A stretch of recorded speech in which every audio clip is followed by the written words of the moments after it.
Iñaki Zabaleta-naz, Itsas Garapen Elkarteako presidentie, eta honen helburua da arrantzak eta akuikulturaren laguntzak ematea.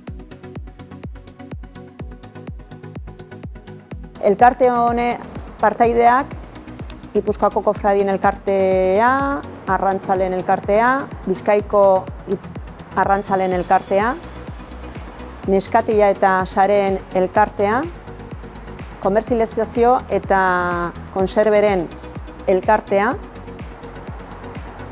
Ondarroako Arrantzaleen Elkartea ere, eta hazi entitate publikoa osatzen duten taldea da.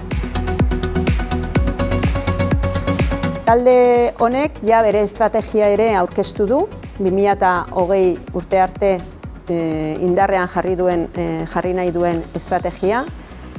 Estrategia honen ildo nagusiak zeintzuk dire, edo ejeak, markatu diren ejeak, alde batetik diversifikazioa, sektorearen diversifikazioa bultzatuko da, turismoaren garapena ere apoiatuko da, akuikultura ere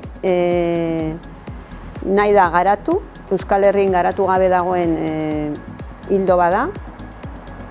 Gero dinamizazioa eta gaur egun arrantzan edo itsasora begira lanean jarduten duten elkarteak ere dinamizatzea.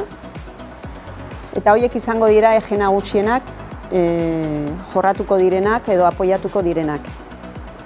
Beste bat ere badago da inguramena eta infrastrukturaren ere garapena eta babesa alde batetik.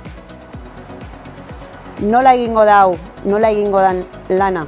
Bueno, lehendabizi urtero Euskal Gobernuak, Arrantza Sailak egingo du deialdi bat proiektuak aurkezteko. Proiektu hauek aurkeztuko dire elkarte hontan.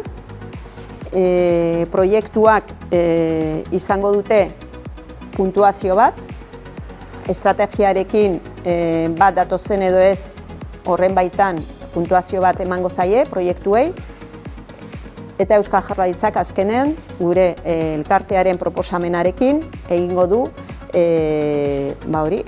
laguntza erabaki ze mailatakoa izango den proiektu baterako edo besterako.